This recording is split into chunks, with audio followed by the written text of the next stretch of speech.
Welcome to Future Forecast. This is a no-filter podcast where we debate topics that are typically glossed over by the mainstream media. These are handpicked topics that we think deserve a deep dive. I'm your host, Hyena, and I'm with Fox. And today's topic is the future of farming and the impact on the world around us. Before we jump into it, our social media links are in the description, and as always, all of our sources are linked below.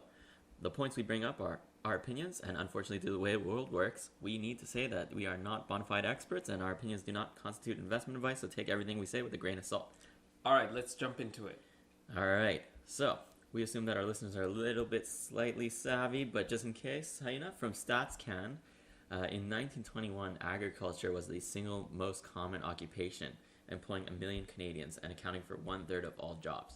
But by 2008, about 327,000 people were primarily employed in agriculture, accounting for 1.8% of the labor force.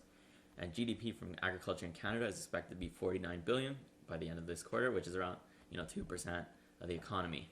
It's actually pretty interesting when you mention that, like the percentage of people that are now farmers versus what they once were. I mean, it's also with the urbanization, everybody moving to much more urban places, kind of like not forgetting, but abandoning agricultural practices, farming in general. It's interesting that from, let's say, I mean, what the urban revolution? Do we say that industrial revolution was what the 18th century? Mid 18th century, yeah. Mid 18th century, and then 19th century, 1850s, right? 19th century. Thanks for the correction. Yeah. And I mean, it's just that they've been slowly shifting, and we don't really notice this. We think that, oh yeah, there's tons and tons of farmers out of there, but in reality, it's just a few farmers and a ton of land. Yeah, I mean, like, you don't have to go back that far probably to find one of your ancestors that was probably a farmer, right? Like, I'm probably sure my well, I don't know for sure, but I'm sure my great grandparents were like, sheep herders or something. It was a rural third world country, 1890s. I'm pretty sure they were not doing something that advanced.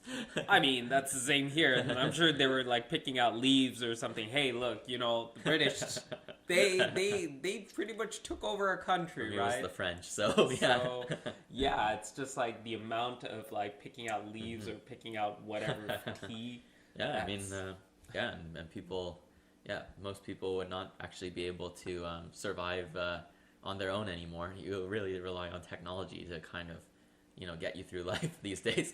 Like if you're put outside in the wilderness, like 1,000 kilometers away from civilization, and they say farm this land, you're basically screwed. Yeah, we're basically screwed. It's like you're just like transported to a different world at this point, and you're just like, whoa. Yeah, and this would have been like second nature to your ancestors, right? Like if you go 100 years back, like everyone probably, well, let's say a lot of people would have known what to do. Yeah, at least like build a fire, do all these ways to keep yourself like up and running. And wow, it's insane. It's insane how much we're so dependent on technology, and how farming has not really like flicked our ears, because we just go to a supermarket and just pick out the meat, or go to a butcher shop. But then again, it's just like, if we were to go back hundreds of years, people were actually catching their chickens or whatever livestock, and they're chopping them up and they're making food. Yet we get squeamish just at the thought of it right now. Well, actually, that's like a good segue, because like people think that farming is still like some guy with like a hoe, not that kind of hoe, guys.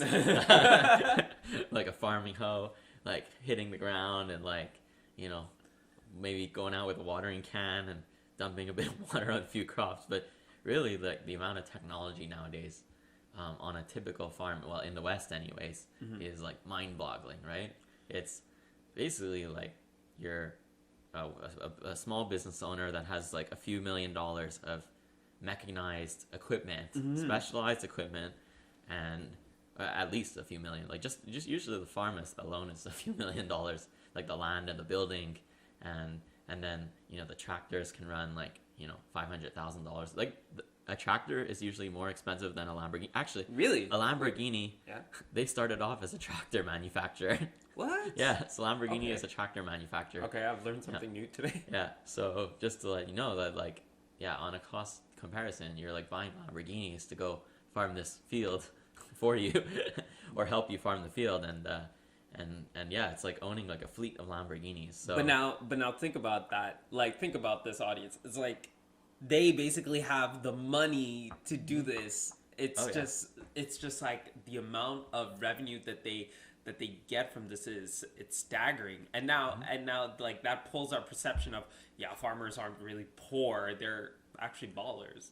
yeah, in the Western world, I would say like most farmers are not like having that hard of a time. Let's say like I think they're making a good living for themselves, and they're in areas that are lower cost of living. So, yeah, they definitely earn their share of money, like their share of revenue, and they have to work hard for it.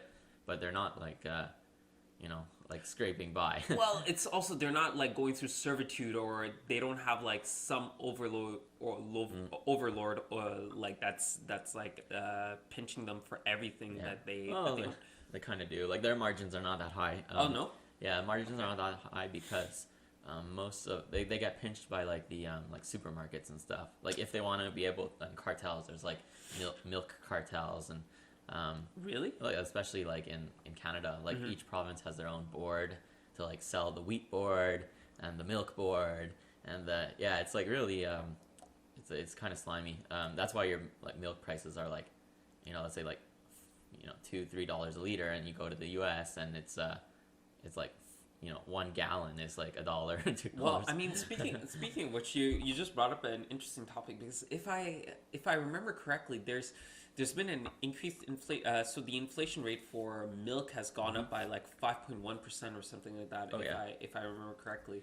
But now I'm wondering, like, how does this inflation rate goes up for like products like this? Is it due to the farmer's choice? Is it due to just like the economy in general? What do you think? So typically, well, what I think it is like, maybe we should one day talk to some farmers, but I'm pretty sure like what I've read is that farmers are still selling at the same price their goods they were last year or the year before. Right. They're actually making less money because the price of gasoline is higher, so it's biting into their revenues, and also they can't import foreign labor to help them pick their fields. So their revenue, their costs are going up, but their the amount they sell for are staying the same. And then who's actually pocketing the difference is basically the shipping companies. Well, I mean, they're not pocketing; they're having problems themselves, right? Right. So basically, the reason that it's going higher is because the shipping prices are higher, and as Canada doesn't produce anything, to be honest, guys. Like we produce like soybeans and wheat and canola. But we do have like an corn. intense amount of resources in general. It's just that we can do it. It would just people don't want to because it's cheaper to go buy your corn from, Mexico, or more productive people in like California. Like they're very productive, the farms there. But I mean, with the resources that we do have, like I'm talking about the natural resources that we have. Do we just like grab it and we just send it over to another foreign country to take care of it, process it and stuff, or do we really don't have that much? Yeah, a lot of times we send it to be processed to other. We've basically sold off all of our industry. Yeah. I know like a lot of the farms in like Western Canada have flipped to like, let's say, the canola industry, like I was talking about. So they just like farm corn. They don't sell it to consumers because consumers are not willing to pay that much for corn, right? Yeah, exactly. And so what happens? They just make it into oil, and then they you burn it in buses and stuff. So literally like so a lot of the agriculture is not even, and also a lot of the agriculture is not even made for Canadians. So a lot of it is, let's say, like soybeans, like I said. Right. They sell it to China because China's willing to buy soybeans at a pretty high price because they use it a lot for tofu and whatever. Right. It's like a very staple food, yeah, right? Exactly. Canada, only the vegans eat eat tofu, but yeah, so there's not really much of a market, but it sells at a higher price than lettuce, for example, right? So nobody's gonna farm lettuce when you can farm like soybeans and then sell it abroad, and then make a premium out of that. Yeah, of course. But that means that Canadians who want lettuce, they're not buying it Canadian lettuce. No, they're getting buying it from the United States. Yeah. Yeah, exactly. So that means you're importing it, which means you need it to go on a truck or a ship, but ships and trucks are in short supply, and the price of a truck or ship, why would a farmer want to pay like $10,000 for a container of lettuce when the whole container worth of lettuce probably costs $10,000? So it's like one-to-one shipping to commodity price. Yeah. When you can ship like, a box of Legos that is going to sell like $300 for a box of Legos per box, and use $3 million worth of Legos in a container, right? And you make like whatever the shipping price to the price of the goods inside the container is very low, so they could still afford it, right? Mm-hmm. So that's the whole problem. That's why you're seeing inflation.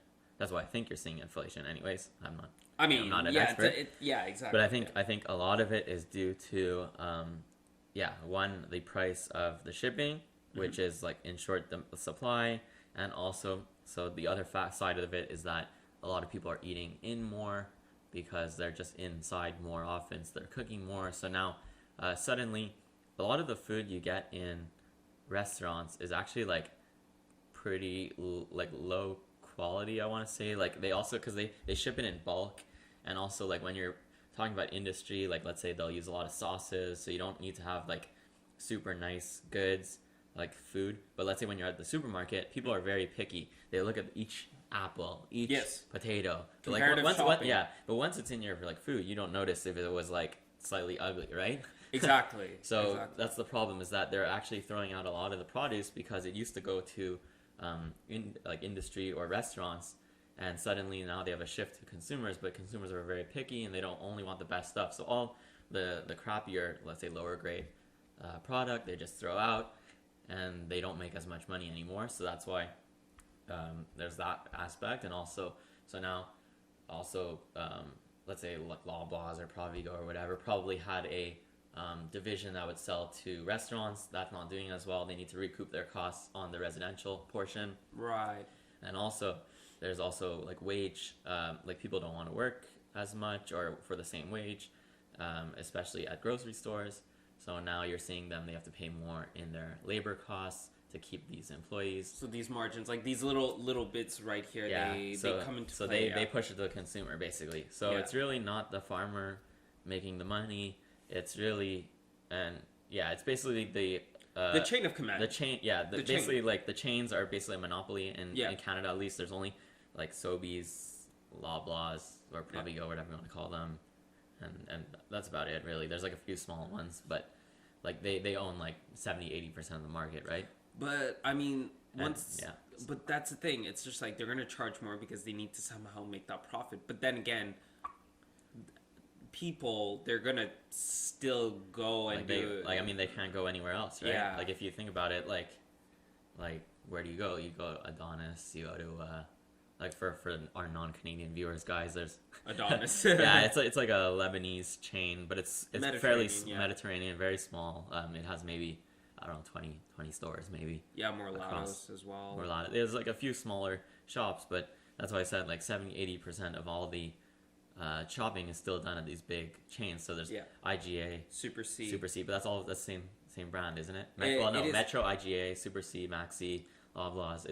It's all the same thing. So yes and no. It's just that they're affiliated. I would think that like a supermarket like Super C often gets the leftovers of like IGA or Provigo. I forget which one. So Super C and Metro are the same. Are they okay? It's so they get same. IGA and Provigo. No, Provigo is Loblaws. Provigo, Loblaws, and something. Whole Foods. I don't know, man. Like there's a few. Anyways, they're all there's basically like three or four companies. Saputo. I don't know. There's 3 or 4 companies. You don't have any choice, and you're basically buying from these big stores. Yeah, exactly. Yeah, that's the point of it. Yeah. Yeah. So now your market is not. If you want to talk economics, it's not. It's like an oligopoly now. Like it's like Roboles, like Telus, whatever. Rogers and Bell, like our competing telecom. That's the problem with Canada, is that there's not enough. It's hard to compete. Like it's hard to start and compete. Yeah, basically. because you're going against such superpowers, ones that have been in the game for quite a long time. But then again, And there's there not are that much market share either. Like, let's say Yeah. you start, like, you usually have to start a company in like a smaller area. Let's say like you start in, I don't know, But then- like a Three but then Rivers, and like answer your me- market's like 300K people. But then, tell me this. What about these disrupting companies, like these small companies that are trying to like change things, like Lufa Farms or Yeah. like, you know, Oh, what? I heard that Lufa Farms is kind of in distress, which is pretty funny. So Really? yeah, their whole Okay. model, like, I mean, for those of you who don't That know what don't know Lufa Farms Lufa is, Farms, so yeah, maybe we I mean, should it was talk about it's that an a bit. interesting idea. Basically, the idea is that, and this is for the maybe the future as well, is that they had a good idea that they have all these roofs on the top of buildings in downtown that have nothing on them, right? And they're just Okay. sitting there not being used. So it's basically unused real estate. Yep. So they thought, oh, okay, we're gonna like put greenhouses on the tops of these roofs, and then we'll have free real estate because roofs are considered non-usable space in Canada.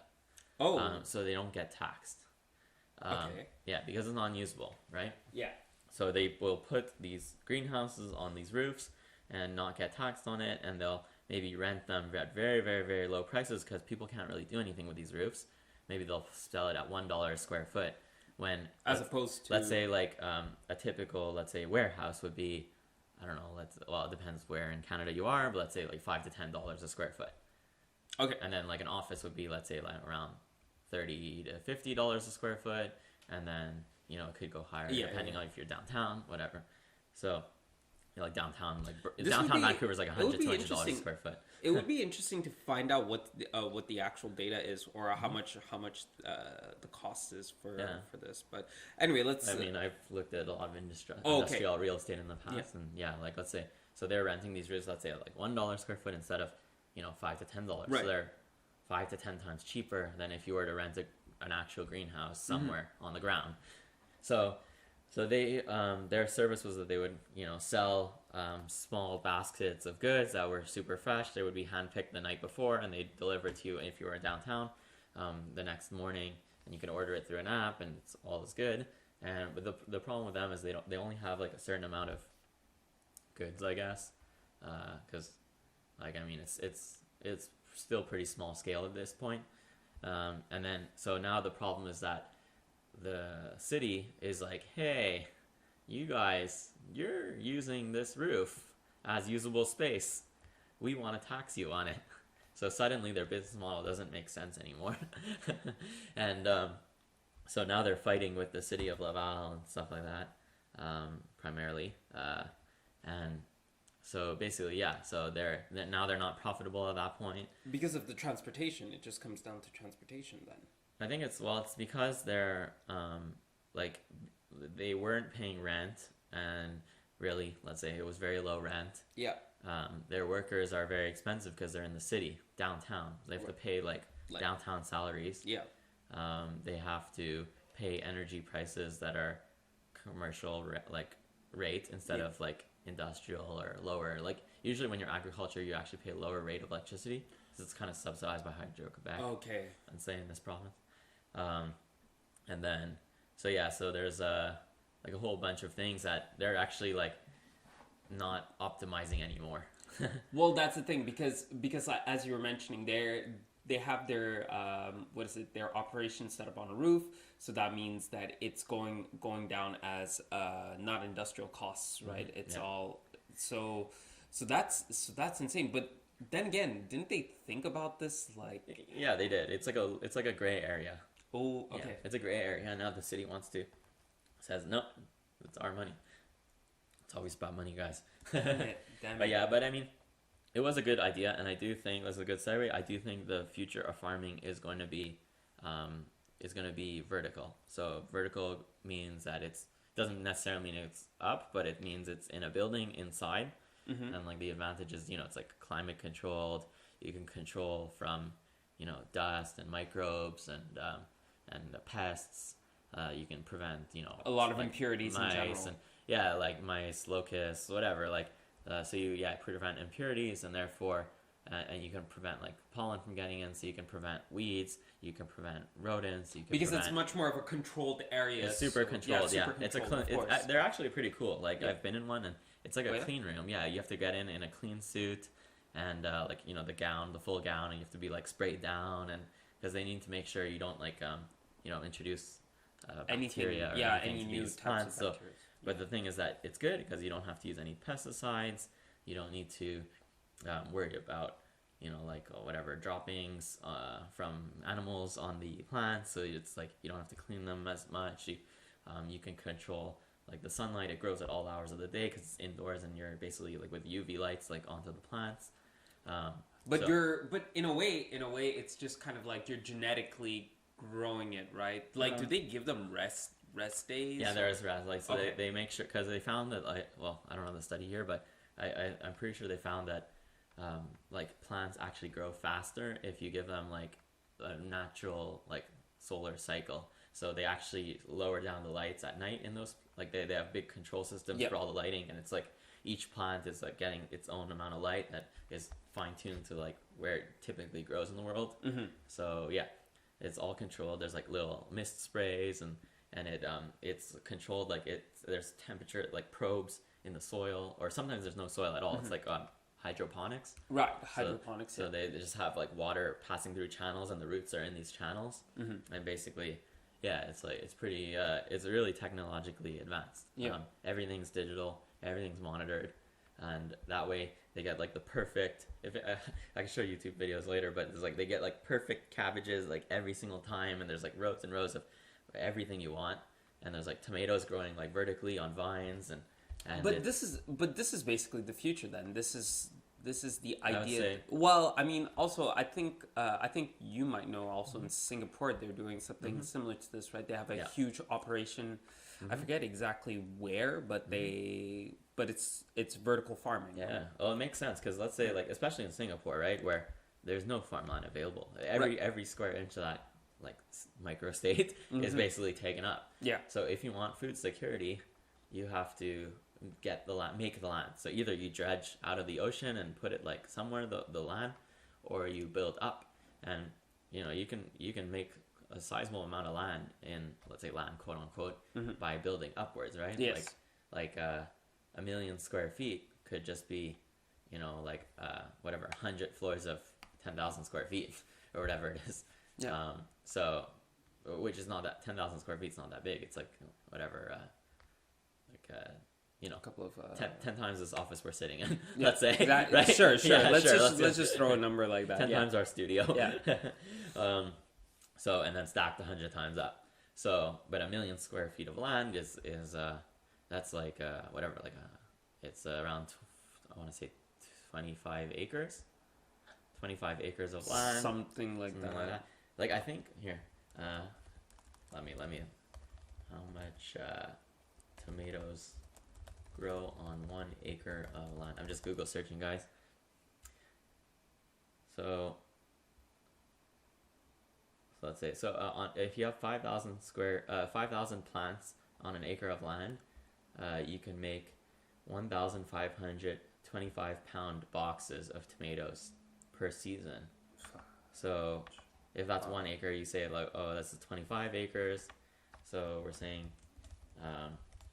so let's say that means you're making around 1 million pounds of tomatoes every season.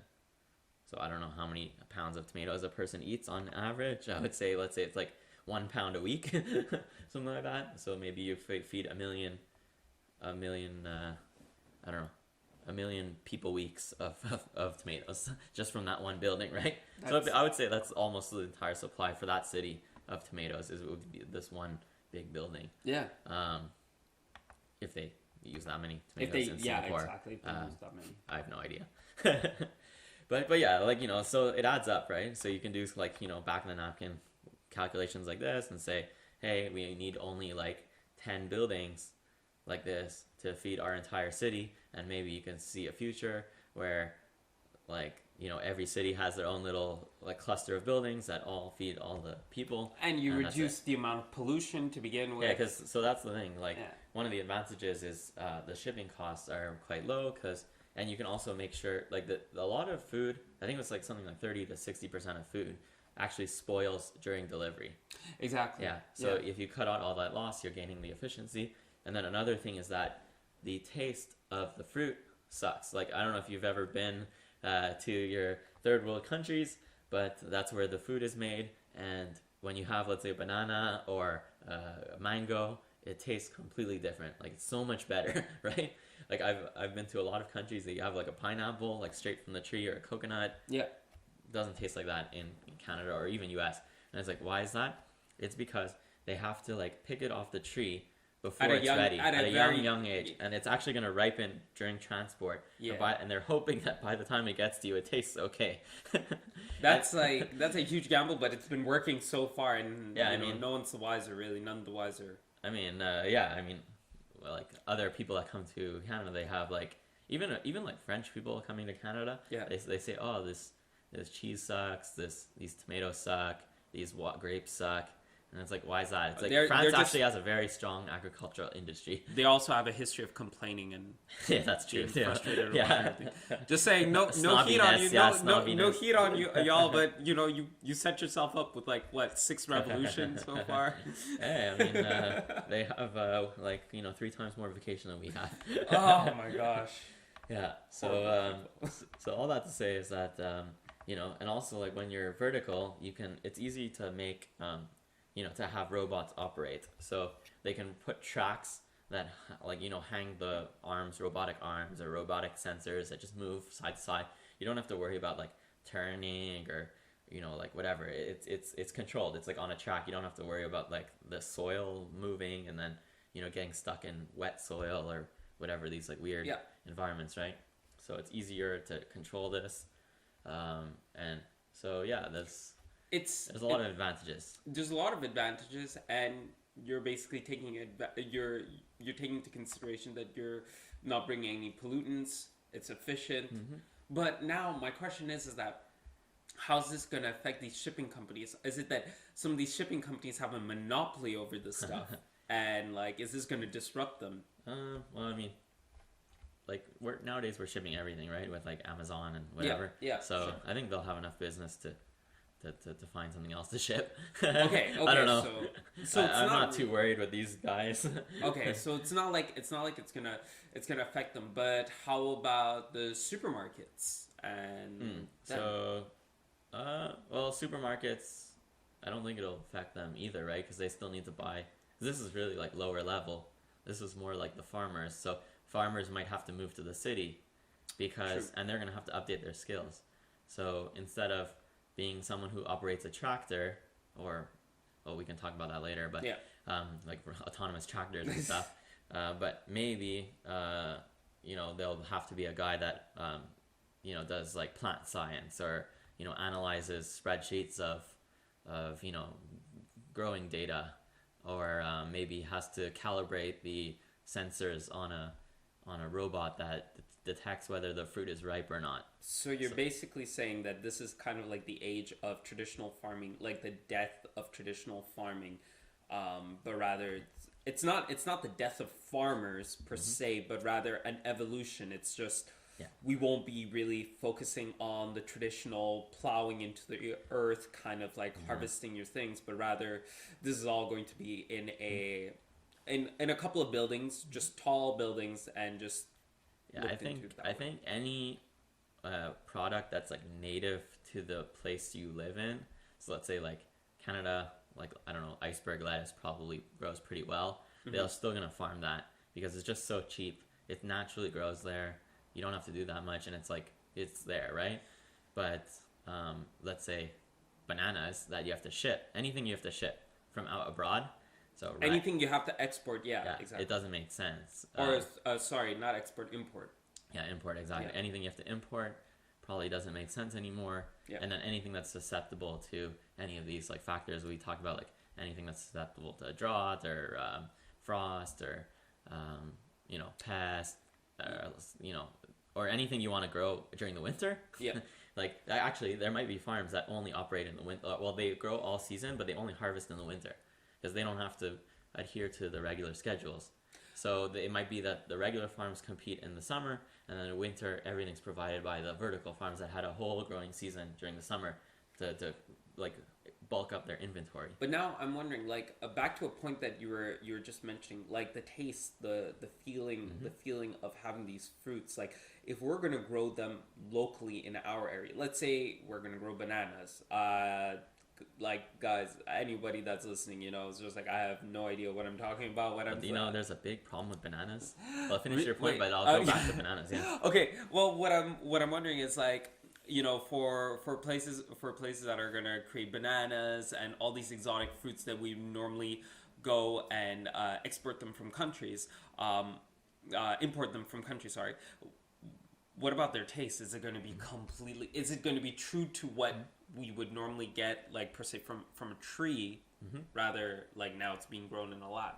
Yeah, like I mean, it's probably It's probably actually better tasting, like I said, because they can pick it when it's ready, perfectly ready, and they have like sensors and stuff to tell you when it's exactly ready. Okay. And they can even like do market research saying like, oh yeah, our customers prefer this exact color of banana the best, because we did 1 million samples that were analyzed with this spectrometer and whatever. Right now they can do all these like very fancy things because it's in a lab and it's controlled, right? Yeah, data analytics. Exactly. Data analysis is a really big thing. But back to your bananas. But yeah, so the bananas. So almost all bananas in the world are only one species, and that's because bananas are very prone to like viral infection or whatever, fungal infection or something. Yeah. And we used to have, I think until the 70s or 80s, there used to be another banana that was better, and it actually got decimated. Like, it just doesn't exist anymore. Oh, it's extinct? It's extinct, yeah. No way. I forget, yeah. It's called, I think, Bosco bananas or something like that. But what? So basically that banana went extinct, the better banana. And so now they shifted to the only one that, there was another type of banana that was like, it was acceptable, but not as good. But it's like more hardy compared to, against these like fungus. And so now 99% of all bananas are this other variety. Yeah, this one genus. Yeah. But now there's another problem. Like they're finding that there's like it's under attack by a fungus again. So it might be that they only can grow these in a lab in the distant future, because it just gets wiped out completely off of the farms in like Costa Rica and stuff like that. So these Bosco bananas, so there's no way to bring them back to life, like in any... I guess like if they find any that are like still intact, they can maybe replant them and grow them in a lab. I'm sure someone must have conserved it in some way, shape. Yeah, I'm sure maybe, but here I'm gonna extinct. Here, 1950s. There was a strain of fungus Fusarium wilt, aka tropical race 1, a strain of the fungal Panama disease. So it was called the Gros Michel banana. Okay. It's gone, yeah. So, and now it's called the Cavendish banana. It's the new one that we eat. So every banana you eat is called a Cavendish banana. But yeah, if you actually go to Mexico, there are like bananas that are not. Oh, I mean, sometimes you find them like plantains and stuff. They're basically bananas. They're like a different variety. Well, I was about to ask about plantains. Like, what about them? Like, what's so? Yeah, I guess like they have a thicker skin, so they're not exactly the same. Like they are a banana, but they're like part of the family. A family, yeah, but they're slightly different. Like a distant so if you want like something something like very very close to banana, there's only like these, like they're trying to like crossbreed new varieties, which is like a genetic modification. Well, it's not, we. Actually, this is like a whole topic, right? Like gene editing and stuff. But the thing is, like, if you think about it, we've been crossbreeding fruits since the beginning of time, since back to the Egyptians and whatever. If you actually look at like old fruits from like the ancient world, they don't look anything like what we have now, and that's because we've been crossbreeding them and selective breeding them to be better and bigger and juicier and more to our taste and sweeter. So, like, if you look at like an apple from like 3000 AD, BC or whatever, 3000 BC. Like, it looks like crap. Like, it looks like complete crap. Like, it's small, it's crap. It's like, crab apples? Like, even worse than that. Like, it's not sweet, it's disgusting. Yeah, like... But, I mean, this is what they were eating at the time. This is what they were eating. This is all they had. Yeah. And so, like, but then if you look at, whatever, like, here, if you look at, let's say, oranges, 3000 BC, like, I don't know if I can find an old picture of it, but basically like they look like crap. Actually, lemons I think is a good example of this. Oh yeah, actually I have a picture. Okay. Let me try and find. Yeah. That'll be interesting to see. Yeah.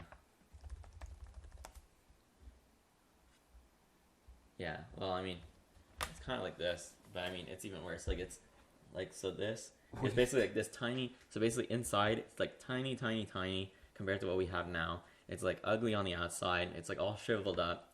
It's like it's like this. Like so. This is like all they had, right? And then selectively we've bred it and bred it and bred it to be like most of the inside is edible now, right? It used to be all skin and crap, and so now it's all nice and round and amazing. So this is not natural. It's not natural. Well, I mean, we've been crossbreeding it. It's like so we've been selectively breeding it and like choosing it to be better, and over time here there's like another diagram on how it's been done, right? So like, that's actually nice. Can you send me that picture? Yeah, sure. Yeah. So basically, even like most things that we eat are like that. Like even if you go to barley and wheat, it's the same thing. Like it used to be this crappy small thing, and like different oranges, you get like blood oranges. They're basically just crossbred and mandarins, and like why we have all these different varieties. And so I mean, maybe this is common knowledge for me. This is like brand new stuff. I'm just like my mind is shattered. So I mean, so that's why when people say, "Oh, we can't be like editing or selecting or whatever," it's like, dude, we've been doing this for like 5,000 years.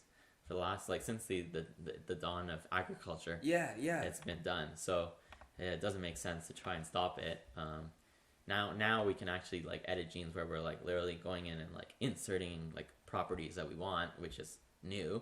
But the actual like act of like selective breeding and making it better and bigger and like juicier and whatever, it's been done for the last like 5,000 years. So people shouldn't complain about that. But yeah, so that's but that is one thing that we might, we're going to continue evolving on and having like better and bigger produce and plants that can resist, cold more. I think they like found like a strain of, like they edited like, I forget what crop it is, maybe like lavender or something, where it's like, it like barely, like it can resist the cold down to like, -3 or something. It used to just die like 5 degrees or something. And then they bred it over and now it can resist certain temperatures so that it doesn't like even have a problem. Yeah, it's able to survive up to like, let's say -3, but that's impressive. And that's how many years, let's say? Like they've been trying to do it over like 50 years, right? But 50 years. But like like every year they get like slightly like one more degree. Yeah. And Wow. But yeah, but they do that. They do that for drought resistance. They do that for whatever. And then the farmers actually need to like buy these like seeds from these companies that like have the best seed, quote unquote. So is this where we start talking about Monsanto? Oh, I mean, well, Monsanto was like a bit different, right? They were like, what was it? The pesticides they were using like caused cancer or something, and they didn't tell anybody, and they knew it, or something like that. I think that was the scandal. Was that it, or was it that just because they genetically modify produce? I thought it was like the herbicide they used, like the herbicide. Like they would spray it, and they were like, they knew it caused cancer, and they're just like, don't tell anyone because it makes our profit margins better. Oh, okay. So it wasn't, I don't know of any scandal of like genetically modifying. I've never heard of that. Okay. But maybe there is. I'm sure there is some scandal somewhere. I mean, we'll revisit this at some point in the future anyway, so. But yeah, basically, that's, so indoor farming, I think, is definitely one of the futures of a lot of different plants that we're going to be using. Other things they might do is I'm thinking that like the other half of the farming that's done in the farms, the fields, will probably be done by machines a lot more. So I think more and more farms are just being like bought up by like companies. Right. I think like Bill Gates is like one of the largest owners of farmland in like Idaho or something like that. I forget which state, but he owns like whatever, like Idaho? 30 million acres of farmland, and he's just slowly buying up more and more and more. And it's like, why is that? It's because like eventually I think the future will be that it won't be one small business owner owning one farm and that's it, right? Mm-hmm. It'll be like these big companies that own like swaths and swaths of land, and it's just they deploy tons of capital to these farms, and it's all mechanized. There's gonna be like drones flying around, like analyzing each plant on each tree, each fruit on each tree, and then there's like maybe I don't know, like robots with caterpillar wheels, and they go in the field with like claws and pick it from the field, and it'd only make sense giant scales, basically. But now this begs the question. So would this be, and for pardon my ignorance, but would this be considered organic, or Yeah, like it's still organic because, well, I mean, okay, this is another thing, because when you say organic in the grocery store, it's like a total scam, basically. Right. Basically, anything that says organic, it just means that the compounds they use to like, it still means they have herbicide and pesticide and whatever, and it just means that those compounds itself are natural, quote unquote, like made from natural ingredients, but doesn't mean that the process to do that was natural. And then spraying it is not a natural occurrence, right?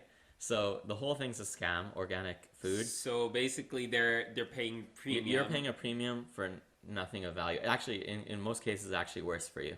The organic.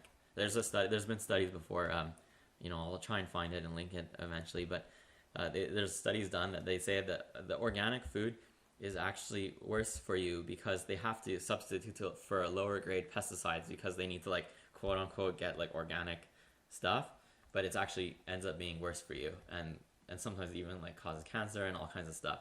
So organic, jokes on you. Yeah, jokes on you. Organic is like a big scam. They sell for a higher profit margin, and you get a worse product out of it, and then you're accepting the worst product, which is hilarious to them. Jeez, yeah. Man. So don't buy organic.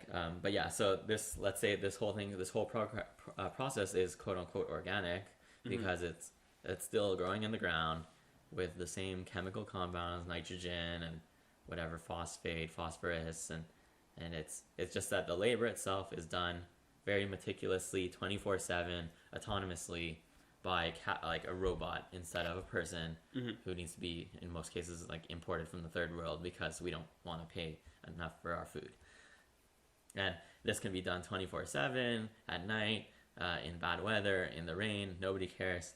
And no one's going to be frustrated because there's no child labor. There's no issues with this because this is all done robotically. But then people, as they are, they will complain. They'll be like, the robots are taking over and all that stuff. I mean, also like sure, but like I said, like it's gonna create better jobs. Like it's breaking labor, right? That's why we literally import foreign people, because nobody wants to do this in the first world.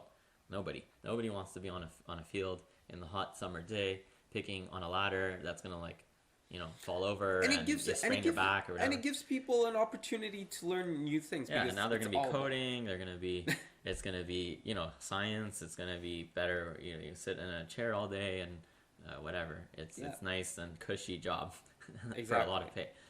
So people will jump at that opportunity. So and you can do it remotely, right? You don't have to live in the middle of nowhere. You can live in a city where there's this station, like a network operations center that has all the farms on camera, and they have like GPS location data, and you see it from a bird's eye view of the farm. They have UAVs like flying overhead at all times. Right, they can that's monitor true. the crops for if there's this side of the crop is like a bit wilting, so we can see that on our geolocation mapping. And they use geolocation to kind of map out how the field is looking, and then they're able to also in a way predict how things are going based on the data that they have, which is interesting. Like they have certain sensors that are able to tell them a historical view of the moisture level, and then this gives them a way of figuring out. With the LiDAR, they can even detect the specific chemical compounds in the soil, and there's more nitrate on this side, so we're going to spray only that side or else we'll oversaturate the soil on the other side. And then they can be very precise, and the robots know exactly where the delineation is because you have it in a map, right? Like if you send a person saying water the left side of the field, what does that mean, right? Is it the whole left side? Is it only this one plant in particular, like plant 42? It's gonna be a hard time to find that plant, right? But the robot knows exactly that's this exact coordinate to the millimeter that it needs to be watered. So you're saving energy, water, labor, everything. So it's going to be really cool. You can do that with irrigation, right? It could be a robot that has a bunch of water and just sprays whatever, and it knows exactly to do. And so the same thing with the weed management. It could go pick the exact. It knows. So one of the things is you need to be trained to pick weeds, right? Like, how do you know that's a weed versus a plant, right? Mm. And a lot of times it's not that obvious, and you end up picking the plant, or hurting the plant. But like a robot, you could use like a spectrometer and know exactly, oh, this exact shade of green doesn't make sense, and it's like very And subtle. they use AI to kind of like grab the picture and then not predict. It's more like they'll have a better understanding because based on certain let's say traits which may be overlooked by the human eye can be easily spotted by technology. Yeah, exactly. So like basically they won't make mistakes, and mistakes cost money, and so therefore it's a win-win. Yeah, it's a win for everyone, right? Yeah, it's a win for everyone. So yeah, so and all these like technologies are coming down in price, like the little like drones and DJI drones. I'm sure you can just like program some software for it to use its camera to like tell you that, right? So exactly. Yeah. So and then there's the same revolution happening with like fishing and farming, and like cattle farming and whatever, animal farms as well. Like all this technology, like they're tagging the animals with geolocation tags, so they know always like if it escapes from the pen, they can like go find it. It'll get an alert on their app saying, hey, your goat has escaped from the pen, and now they don't need to really like worry too much that their herd is gonna like leave. And they also like have like chips implanted in the animals to tell them, oh, like the blood sugar of this animal is like too high, something's wrong with the animal. Okay, actually it's pretty crazy, like the milk farms, right? Like how it works is like they herd the cows into the corral, like there's like these like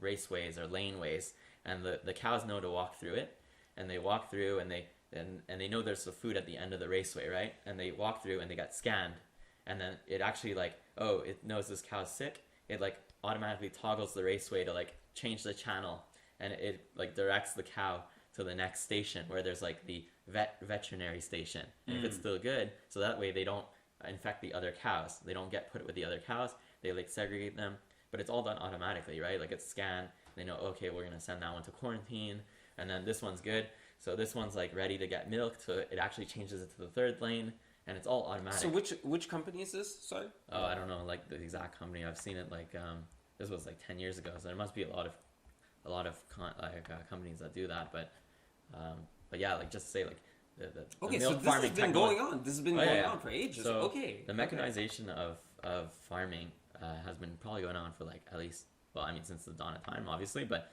like in the way what we're talking about now has been at least 20 to 30 years. I would say that since the 90s, the automation of farming is at least 30 years old. Anything we're talking about now is already deployed somewhere, but it's not like everywhere, right? There's still places that do it the older way, and they're the ones that are going to get bought out eventually by companies because they're less efficient. But yeah, so to varying degrees, a lot of farms already have a lot of this technology, and even like with the like you've probably seen on like Discovery Channel in the 90s or something. There's like farm tractors that are like, like 2 stories high, and they grab the wheat, take the grain off, process the grain, turn it into flour, and then put the trimmings back on the ground and replant it so that it like regenerates the soil all in one machine. Mm-hmm. And all it does is like it plows it geodesically. Like the guy just sits there and he just makes sure as it drives in a straight line, which is done by GPS. Mm-hmm. And so all he does is he programs the route in the GPS, and everything else is done automatically. Right. And that was done like in the 90s. So. Oh, okay, wow. That's all one process. So you don't have this big processing plant at the end of your farm, like drive all your grain back to the plant. All it is basically everything's done in one thing. It's already in like flour or separated anyways. And basically all you need to do is they drive like a second truck next to it where it has like a dump truck. They just load it in. Exactly. And that drives in, and there's like a fleet of trucks that are like ready behind it. So you only need like one tractor to plow tons of acres, and that's it. And okay. Yeah, it's like one machine. Yeah. Yeah. So like it eliminates the barn, the whatever, like everything. It eliminates the need of I guess the barn. Yeah. Yeah, of everything, right? Like there used to be like a separate processing plant for like separating the germ from the wheat, and then another one for breaking the husk, and then another one for grinding into flour. So and that used to be a different process. Now it's all done in this one like machine that moves with the whole fleet of trucks. Right. Yeah. But now it's like as we're moving forward like to the future, it's so now it's not going to be just one truck. It's going to be one guy operating like a fleet of like 50 trucks, and those trucks will be automatically doing whatever they need And to that do. guy is like at a central a center station Center station in the and city. he has like cameras Yeah. all set up, and and then they're able to just like check out what's the status of one or the other. Yeah, that's super efficient. Yeah. Yeah. So all I have to say is, yeah, it's ongoing. It's basically here. It's just that it takes a while for capital to move. So, and we're I think that's definitely the future. It's already been going on, and we're almost there. So, I'm just wondering now.